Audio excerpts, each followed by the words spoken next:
Hi, BookTube. Welcome, Jackie's Literary Corner. I am Jackie, and it's time for an update before May is over. As of today, I'm filming.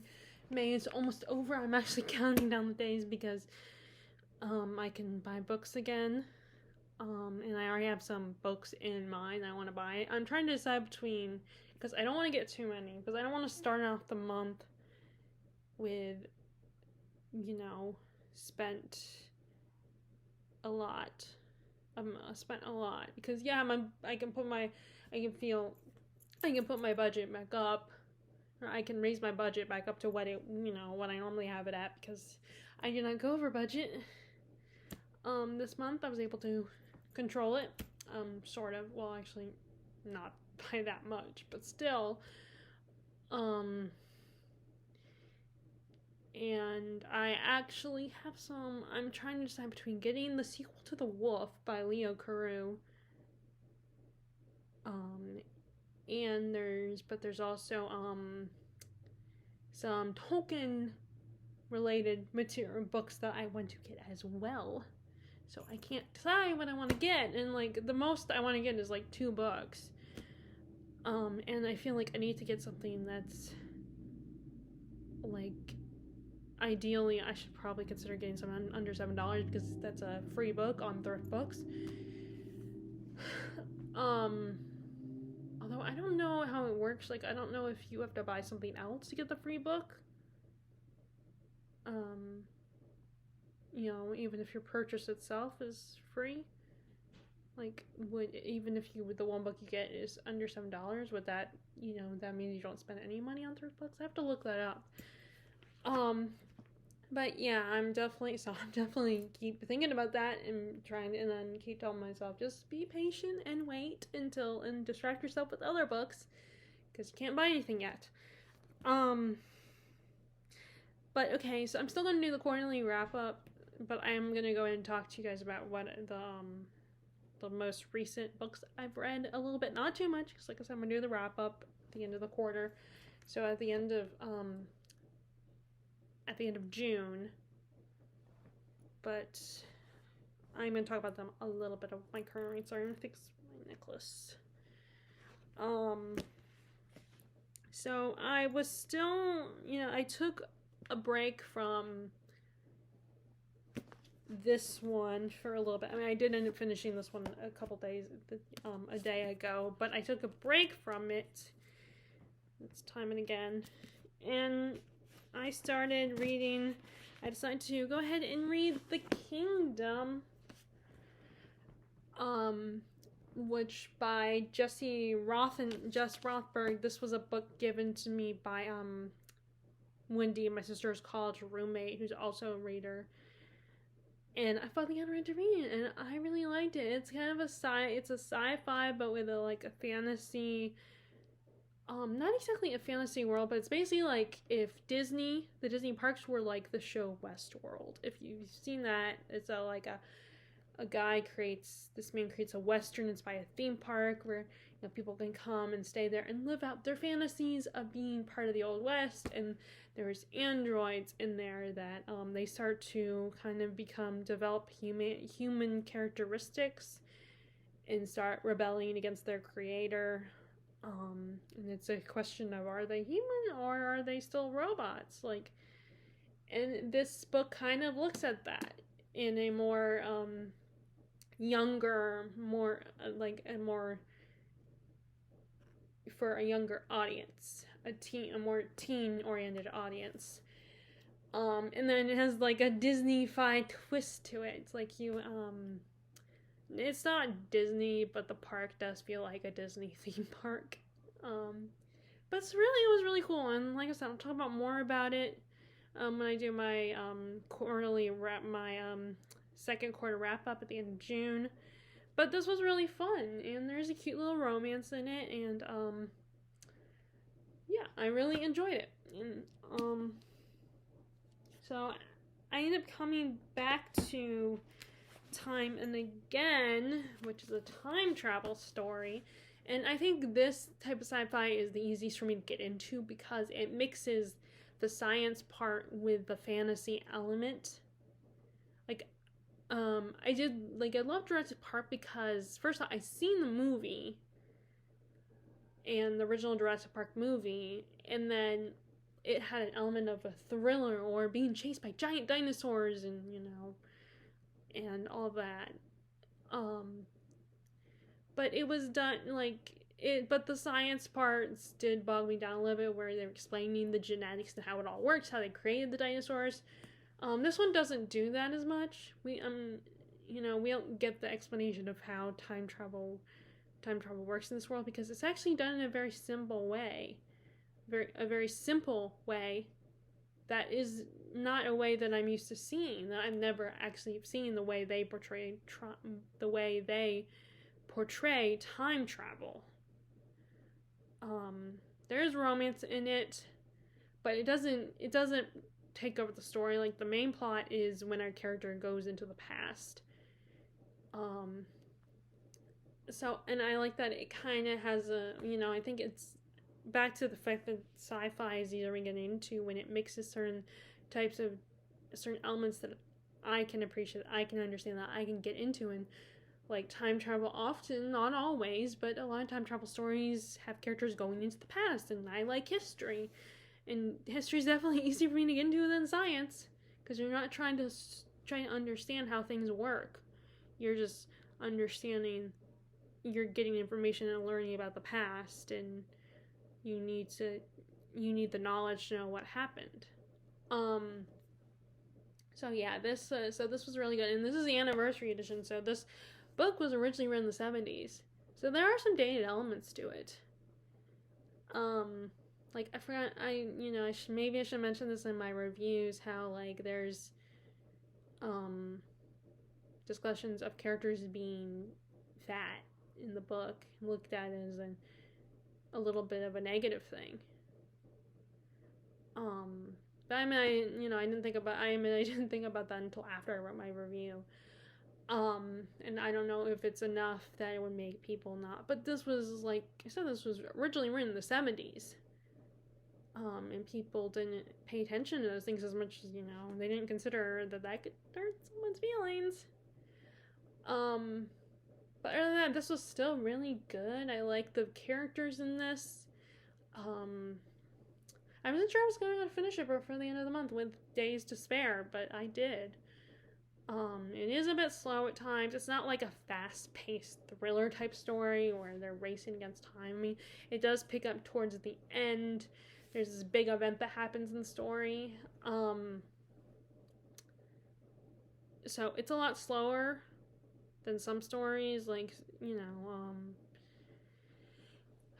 it really focuses more on the main character, Simon Worley, discovering the past and exploring it and really appreciating and getting, really appreciating it because he's from a different time, and to be able to have the privilege of experiencing being there, not just looking at pictures and watching movies and stuff, but actually physically being in the past. But yeah, this was really good. I mean, like I said, if you're more of the fast-paced kind of science fiction stories, then maybe you might not love this. But like I said, I will talk about more during the wrap-up. I just want to talk a little bit about it. I am currently reading... Okay, so I did continue reading some more of Skeleton Crew short stories. And this is probably one I won't keep. Because I like some of them, but others I'm just kind of like meh about. Like the last one I just read, it didn't even really have a scary element. Not that Stephen King only writes horror. I mean, he clearly does not write just horror. He writes he does write fantasy, and sometimes coming of age stories and stories about the life and stuff. But a lot of times his stories have a horror element to it, and it almost seemed like it didn't. I mean, it does kind of towards the end of the story that I read. But the horror ones aren't strong. I mean, that's the thing about short stories. I always often feel unsatisfied with them. That's why I prefer novellas. If it's not a novel, I'll go with a novella, because at least that takes a little bit of time to explore. Maybe not as much as a novel does, but it does more exploring than the short story. Now, I still feel like horror can get away with being short stories, because sometimes the scary aspect is when it doesn't, like, it just happens all of a sudden, and then you start questioning if it did, or if you really saw anything, or, like, you don't know, and, like, it allows for open endings that are just, you know, make you intrigued. But yeah, so the last one I read was kind of a letdown, and the one before that was a little bit better. It was like, you know, this one I read this morning just now was the sequel to the other one that I read last night right before I went to bed. Well, not right before, but called Milkman, or Morning Deliveries, and I had to actually look at reviews because I did not get what was going on. I had to actually look at reviews to see, okay, what just happened? Like, what was... I mean, I had my suspicions that because it's Stephen King, and mostly he does horror, and he's really good at it. He's good at the subtle. But I gotta admit, I was totally like, okay, what just happened? What's the deal with this character? And so I had to look at reviews, and for them to look at reviews and see if they'll explain what exactly happened or give me an idea of what happened. So yeah, his short stories just, I feel like are a hit or miss for me. Which, it's funny, I feel like Stephen King as an author is a hit or miss for a lot of people. And I definitely see the things that people don't like. Like, there's some things that he puts in the stories that are like, what the heck? What were you thinking, dude? And there's a lot of crassness. And Murphy Neighbor explains it perfectly in her blog about reading It. That Stephen King, he does such a great job with characters and really diving deep and showing the ugly side of humanity. And it's the slow build up to this really scary thing, and then he hits you in the face with it, you know. And he's also very crass and has characters that have certain secondary characters, especially secondary characters, that have shticks they stick with. Like the one I just read this morning, the guy is really like, when he's drinking, he for some reason farts a lot. And it's like, and he keeps mentioning it, that he just did it, he just farted, and it's like, okay, you. I did not need to know that, but, you know, it does allow you to get to know the characters, and and even their, like, gross quirks and stuff that are just really, like, and he has a lot of male characters that that as a woman reading this, it's just like, really, dude? Like, I just cannot. You are just an ass, and you think maybe it's not just your wife or your girlfriend or whatever's fault. Maybe you're part of the problem. Maybe you should consider your half of the problems. Like, he writes a lot of male characters who just don't get it and just blame the woman and be like, oh, she'll ruin my life and everything. And yeah, sometimes women and a lot of times the women will also make bad choices. Like, you know, you're just like, why did you do this? Or you handled this poorly. And yeah, you kind of agree that she should not have gone in that route, made that decision. But then there are times it's like the guy will never take the blame, never consider, not take the whole blame, but consider his part in why the relationship doesn't work. He writes a lot of male characters that are like that. And he does a good job of writing male characters like that. That's what he probably knows, because he's still happily married to his wife. I don't know about their relationship, and they have kids. They have 3 kids. So I'm assuming their relationship is pretty good. Not, you know, perfect, obviously, but pretty good. And I don't think he's the kind of man like these characters. I don't know him personally. And it's probably better that I don't. I would love to meet him, though. But yeah, But he does write those hateable male characters that, you know, a lot of women would not like, that want to punch in the face. He does a really good job of that. So, I get why a lot of people don't like him and aren't comfortable. And it's another thing Murphy Napier talks about, is how the way he writes is, you know, he writes things that can be very uncomfortable for you to read, but it's real. But I feel like there's a lot, you know, situations like that where there's towns and people that are like that will make you uncomfortable, especially if you're someone who's not, you know, not crass, and you're a good person and moral and just have a strong moral compass and aren't like a crass person. Like, I'm not a crass person. I don't even like saying the F. I've never said the F word. I mean, I don't say it, and I find, and I'm just, so it's like, but it makes it interesting to, but it's also escapism in a way to read characters like that, see the other side, get a glimpse to the other side, even, through character of the people that are completely opposite of you. It is really interesting. But I'm almost done of this collection. I have about, I think, 3 more stories in this one that I will probably put in the donation pile. Oh, here it is. But I think that's what you get with short story collections. You're not gonna like every single story the author writes. For some reason, I can't, like... Yeah, because, let's see, so there's Grandma, which is the next one, The Ballad of the Flexible Bullet and The Reach. And I don't think Notes is a story. I think it's just Stephen King's thoughts and comments, his notes on these stories.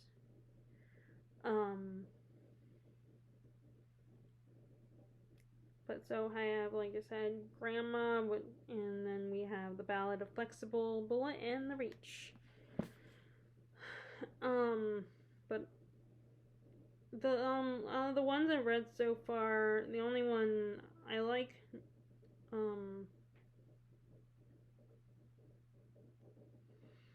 I like some of them, of the ones I've read recently, which are, I liked Nona, I liked For Owen. I think that was really sweet. That was a really sweet story, because that was a poem he wrote about his son, I believe, hence it being called For Owen.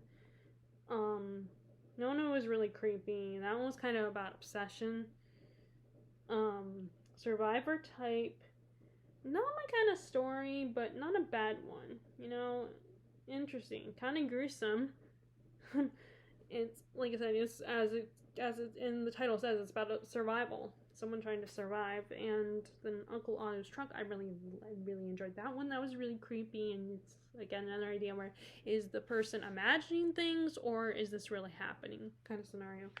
So this one I got to, the last one I read yesterday was Morning Deliveries, Milkman #1, and then Big Wheels was what I read just now, The Tale of the Laundry Game, Milkman #2. So that was kind of a sequel to the first one, to Morning Deliveries. I thought those were okay. I mean, I definitely like Morning Deliveries was more intriguing than Big Wheels, because, like I said, not a lot happened in Big Wheels. Just characters reminiscing on the past and being drunk and kind of gross, and not in a gory way, but in a crass boys being boys kind of way. So I'm guessing, going by the title, maybe that means the grandma maybe or grandma. I'm guessing it's about a grandma, or maybe she's a little crazy or psychotic or something. Maybe it's like, oh, my grandma's gonna eat me, or, kind of scenario. But as I'm reading these, I think now that I'm more and more aware of it, especially, after watching Mike's book reviews, there's a lot of, like, I'm spotting the references more and more, and that I think that's also because I'm slowly reading more and more of King's work. I'm definitely recognizing all the references to, Derry or Castle Rock, and like characters, like in in Big Wheels, there was a character they mentioned that I don't know which story he's in, but I recognize the name. So I don't know if it's a Castle Rock character or a Derry character. Like, either they mention him in either Stephen King mentions the character in it as maybe one of the classmates of one of the other characters, or in Needful Things he might be mentioned. But I keep thinking I need to pick up that Stephen King universe and look for these, read through and see where the references are. I just don't know when to get an opportunity to crack that book open and look for it. because part of me is like, oh, maybe I should read. I mean, although I could, what I do think I could do is also, I do want to check in there and see, because I've heard that you should read the Dark Tower series before you read Insomnia, because there are references in Insomnia. Although, you know, there's other times where I've made, well, no, because I think it was reading the Dark Half was, you should read the Dark Half first, and then the other needful things. You can get away with that, because because there's references to the Dark Half and what happened to the character from the Dark Half that is in Needful Things. So that was probably good, but that was an accident. I didn't know that it, you know, I should have read that, reading reading the Dark Half is good. And there, you know, and there's other references I miss, but now I'm, you know, that's a problem. I should reread stories, so sometimes work, but I had that book, Stephen King Universe, that I got last Christmas, so I can look through those and see where the references are. But yeah, I don't know, but the other one, like I said, I'm guessing my prediction for Grandmama is going to be like a crazy grandmother or something, you know, or maybe like a grandma, like in the Hansel and Gretel fairy tale, where she eats people, or, you know, something like that. So as of right now, I'm reading another book from the books I bought at the author event, Ashes, and all I can say is it's giving me Buffy vibes with a little bit of Supernatural thrown in.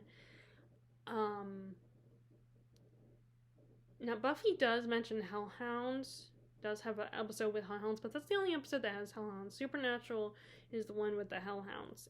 They're all in season 2. I don't know if they're in any other place throughout that series in its long run, because it was a long run. It had a lot of seasons. So that's why I'm thinking the Supernatural. But Buffy with the characters and the setting, like I meant to say something. I shouldn't have said something and asked her when I read the back, because you know, the back description asked her if she was a Buffy fan, because this feels very much like it. In its premise and the characters, like our character is a teenager and she's not doing well in school because she's constantly saving people's lives and slaying monsters, and Buffy was the same way. And then you have, but she also gives vibes of Willow, Buffy's friend, especially like with the magic and stuff. It's like if Buffy learned magic like Willow did, and she wasn't just a slayer, but she could do magic.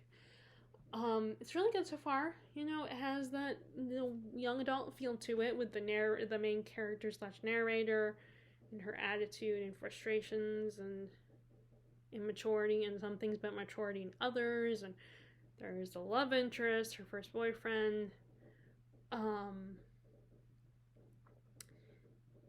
But it's really good. It's very entertaining, very fast paced, and I keeps wanting me to turn the page. I keep wanting to turn the pages, and I always appreciate shorter chapters in books like this. I mean, I don't mind long chapters, you know, but sometimes those can be tedious. But yeah, I'm working on this,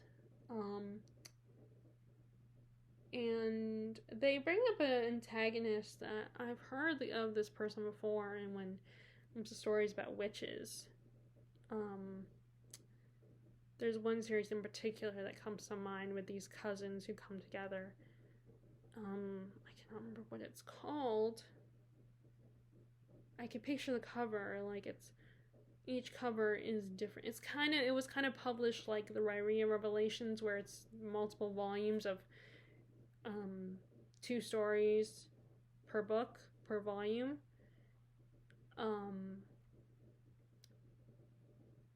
And they're cousins who come together and form a coven.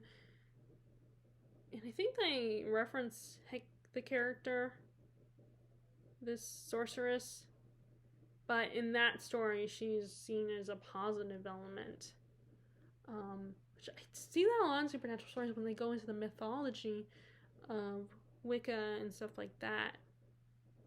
In other mythologies, There's always like, sometimes they're seen as good characters, other times they're seen as the villain. That a lot of supernatural stories do that. And like,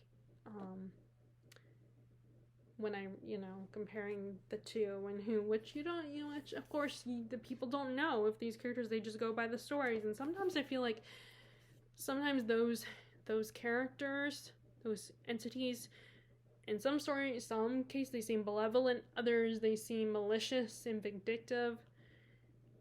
So I guess that's why you have, like, with fantasy, you can do what you want with those, those types of beings, and sometimes you can make them villainous, and other times you can make them heroes. A friend. Which there's a character which, it's so fun. I see this character. There's a character called the Immortal, and it's like, I see that people use that all the time, especially in young adult stories. The Immortal, like, which it's, I actually, I mean, that the word was pretty cool, but yeah, I see, like, they use this type of character. I mean, even in the Angel / Buffy comics, there's a character that's the Immortal, and there's that famous fan fiction called the My Immortal, which is which there's no immortal characters except for, I don't know if, well, actually I do not know if this character is an immortal or not. The main Ebony Ravenway Dementia, I don't know if she's an immortal or not. I'm confused. That character confuses me. But like I said, I still don't know if that was a legit story, or maybe a character's doing a major, playing everybody, doing like a satire, fan fiction writers. I don't know.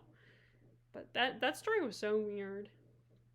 I only bring it up because one of the Little Bit Mads did a few weeks ago, back in, I think, April. I watched the video. I mean, she did it at the end of last year, I believe. She filmed it, but I discovered the video in I think in April, where she did a reading of My Immortal. I don't know if she's gonna continue the story or not, but it was hilarious. And so I was thinking about it again, because but anyway, like I said, I'm just bringing that up because I see people use that moniker or whatever a lot of, especially in YA.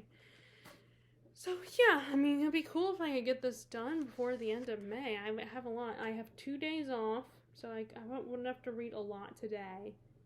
I was supposed to have 3 days off, but then my manager asked if I wanted to work on Tuesday. On Tuesday, and I agreed. So, and of course it's my usual 11 to 5, so it's just fine. I mean, I probably need to. I mean, I did have quite a few days off recently, so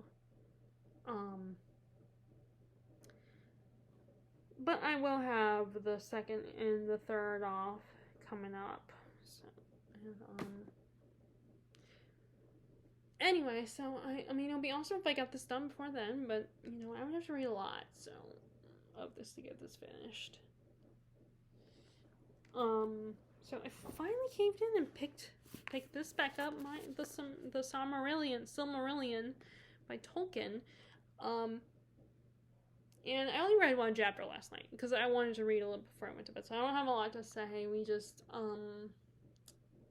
learn about how the different races were created and who created them, and how Melkor is kind of peeved, and so he creates his own dark beast and stuff called the Balrog, which, if you know, the Balrog, one of his beasts had killed Gandalf in the Mines of Moria.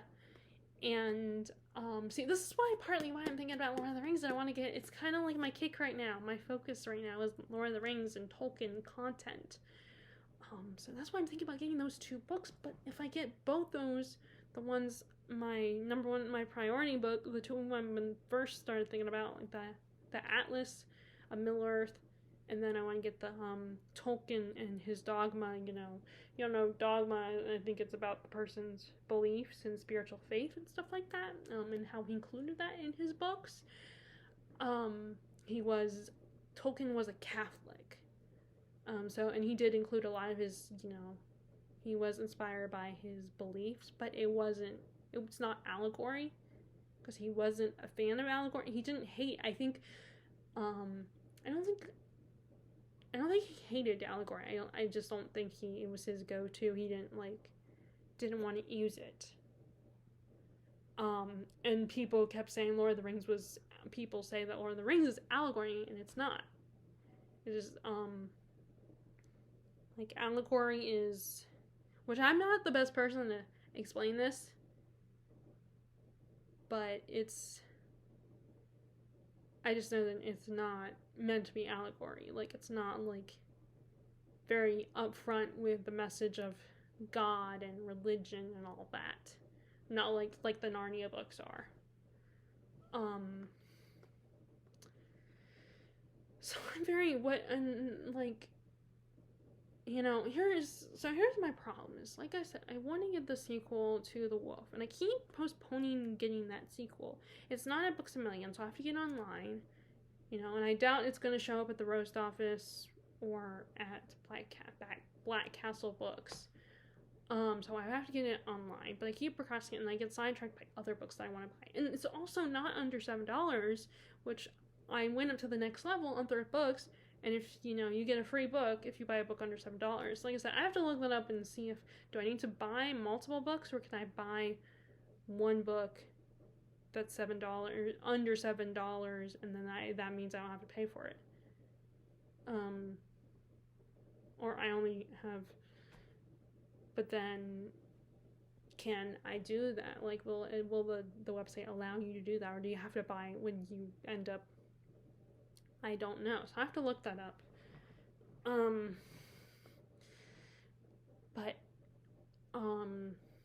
So I'm like, do I get, it's like, I want to get that. Now, I know that, it depends. Sometimes they're cheaper on Thrift Books, other times they're cheaper on Amazon.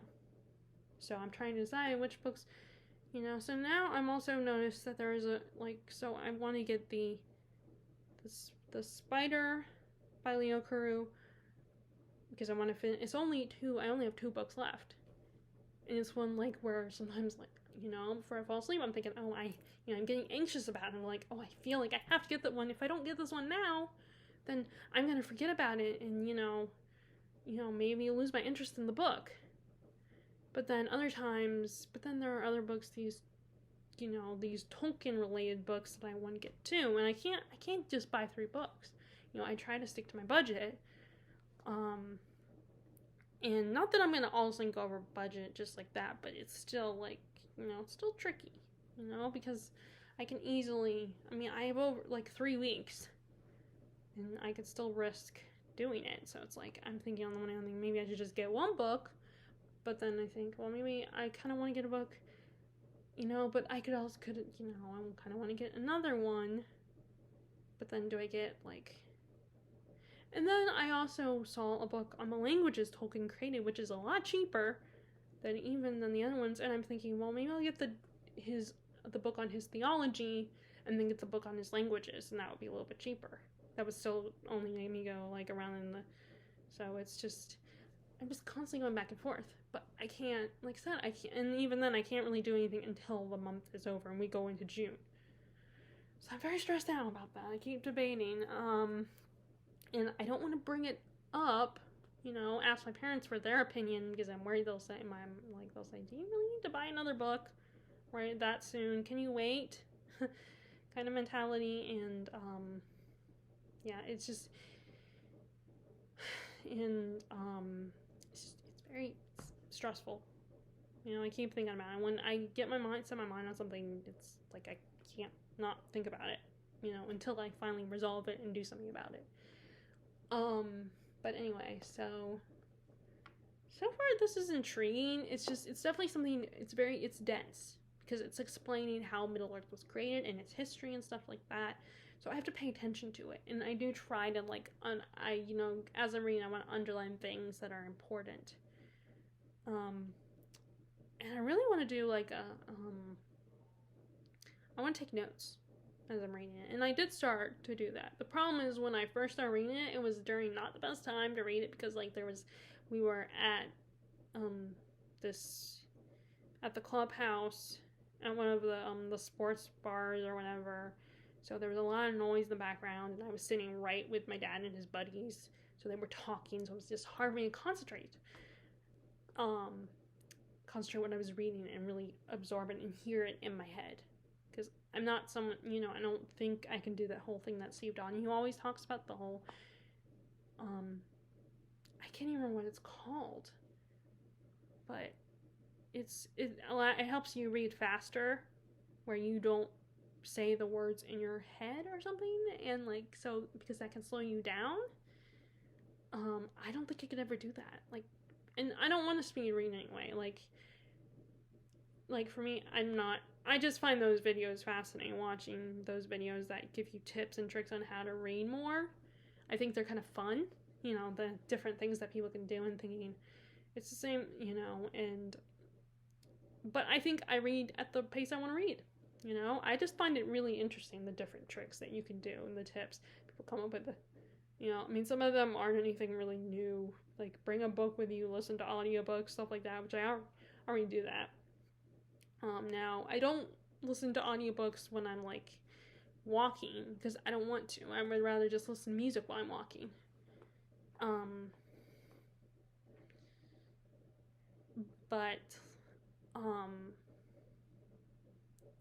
And they've done other things, and, things that people like that are not regular readers, but want to get into reading, those videos are also for them as well.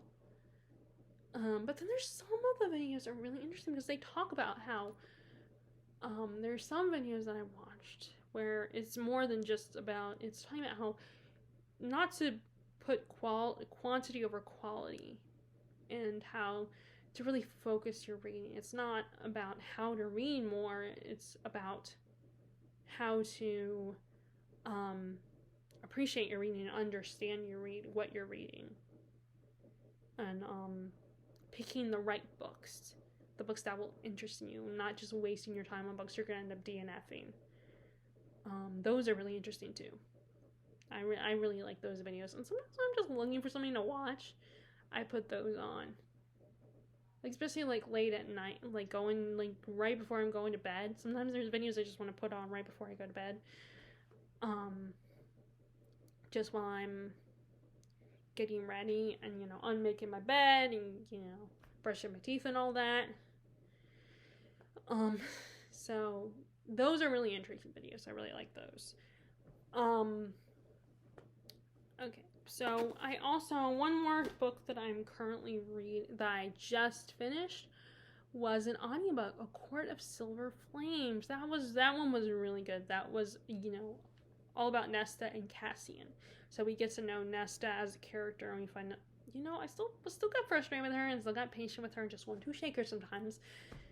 But I at least understood her better and knew that she wasn't all that bad, just a little frustrating and very stubborn. And a little mean. Like, there are still similarities between her and Freya, but she's a lot meaner than Freya. But it was really good. And it did add to the main arc, but it wasn't anything big because it's a contained story. So I think the concerns that they have in this book, the overall concern, that's not just personally for their family.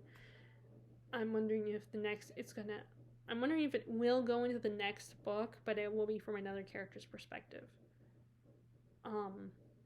Because I think and Sarah J. Maas did talk about this, by the way. This didn't come out of nowhere. She did talk that she was doing this. That each book is going to be about other characters. We're done with Rhys and Freya. They'll still be in the story and play important roles and stuff. And we'll watch their family grow because they, in this one, Freya's pregnant.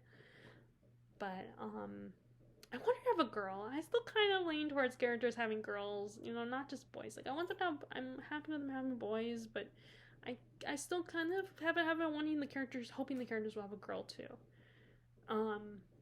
So I hope Freya has a girl, that, that is like her mother's daughter. or maybe has a little bit of, her father's personality too. I mean, I think that'd be fun watching Rhysand not just have a son, but also have to deal with a girl. Like, I always think it's adorable in scenarios when you have a father having to deal with a daughter, her liking boys and getting into mischief and all that. Like, I think it's fun when he's a good dad, because sometimes there's some situations with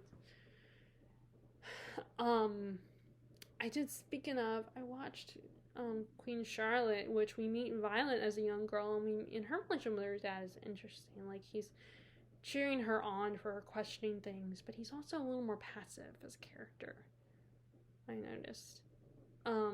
It just, and screws up in a lot of ways. But Violet probably loves her dad, probably has a better relationship with her dad than her mom, that's for sure. So that is mildly book related, because of course it's based on a book series, so that's why I bring that up. I did watch Matilda the musical, by the way. I finally watched it. I'm gonna watch it again at some point. But I had a good, which I think I already told that to you guys, but I'm gonna watch it again. Unfortunately, or maybe I think I told you, because I like to practice what I'm gonna say in these videos to myself. But and sometimes it gets to the point where I don't know if I already talked about it on a video or not, or I'm just thinking I did because I actually talked about it with myself, rehearsing what I say in these videos.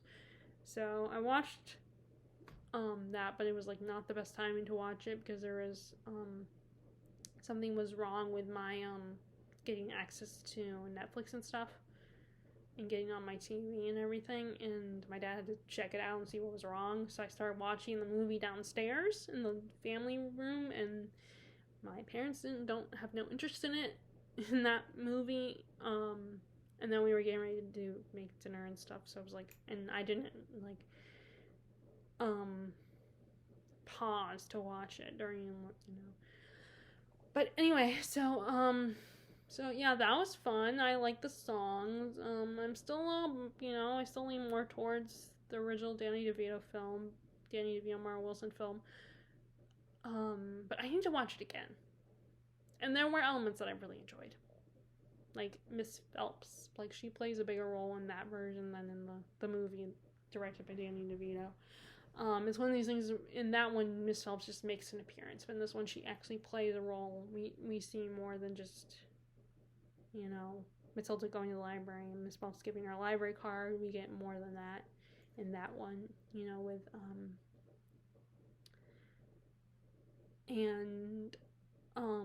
like, it's interesting when, I think that the one thing people hope for and don't think about when with remakes and readaptation, doing another adaptation, is that adaptations have the opportunity to take different elements of the story that the original adaptation didn't, and do those elements. And that's what it takes a different approach. Not just that it's a musical, but it still is the same basic story, but it does different, like, characters, certain characters are more important than others, can be more important, like, and you can take different approaches and still stay true to the character. Like I said, Miss Phelps is a footnote in the Danny DeVito film, while she actually plays a bigger role in the musical in the musical version. And we also have and then, like, the parents are there's more with the parents in the Danny DeVito directed, because Danny DeVito plays Harry Wormwood, and then his wife Rhea Perlman plays his character's wife, Zenny Wormwood, and so I feel like they're more involved in the story, while in the musical version they're not as much involved in the story. And actually, the musical is set in the UK. The Danny DeVito film is American, and the author, Roald Dahl, is a British author. So they are staying true to the actual setting in the musical. And we get Miss, and there's other characters that are, like, basically there's a lot of things that are different, things that are more focused on in that one than there are in the other the other adaptation from the 90s. And I feel like the discovery of Matilda's powers is focused on a little bit more in the Danny DeVito film than in this one. But I think in this one, they were focusing more on her love of literature and reading, and they list more they point out more of the books that she reads, which, oh my god, that girl I cannot believe some of the books that she read. It's very impressive. And I mean, her list might be more of my kind of list. I don't know though. But yeah, I mean, she read Crime and Punishment, not just Moby Dick. She read Crime and Punishment, and she's only 6. She's a smart kid. Which, I should look that up. That's another character that sometimes I wonder if she's like. Although there's, no, maybe not. I was wondering if she maybe was on the spectrum a little bit, the autism. I've been thinking about that again. In characters that might potentially be on the spectrum and we just didn't know at the time, but maybe, I don't know if she either is. She might not be. There's a few things here and there that make me think she could potentially be, but she's probably not. I mean, I could look it up. Like, I was looking up Anne of Green Gables and if she's on the spectrum, but actually someone pointed out that she's probably actually not autistic, but might have ADHD. And they made some good arguments and pointed out some things about Anne that reflect ADHD symptoms. Of course, in 1908, when someone made this argument about, well, they wouldn't know about it at the time when this book was written, so the author probably did not intend to make her out to be someone with autism or ADHD. Just someone had trauma in her life and is a very imaginative, very talkative, very passionate, emotional person. Not necessarily someone who has, but that does not necessarily mean it didn't exist or that she didn't have it. She couldn't have had it, and who knows, maybe L.M. Montgomery had it and she didn't even realize that she had it. Maybe she just thought she was a little different. Which I should look that up. Like, I didn't respond because, I don't think I could have responded anyway. I couldn't comment anyway because it wasn't, on YouTube or something. It was an article. And I would have to, create an account or something probably, so I didn't respond. But, we never know. We don't know for sure. But, yeah, there's some characters that you gotta wonder. If maybe, even if they didn't know about it, maybe they had it and they just projected themselves somewhere because I don't know if L.M. Montgomery was like this character, or maybe she was more like the other character that she created. There's another character that she created. I do not remember. But if she was like Anne, maybe she herself was had ADHD or something, just didn't realize it because she didn't know what it is at the time, and her parents didn't know what it is. It's funny, the person said it didn't exist, but it's well, that doesn't necessarily mean it didn't exist. It's just they weren't aware of it. They didn't know anything about it. They didn't know what it was. It's just those people were considered odd or different, and not treated, with understanding or anything, but just treated like an outcast.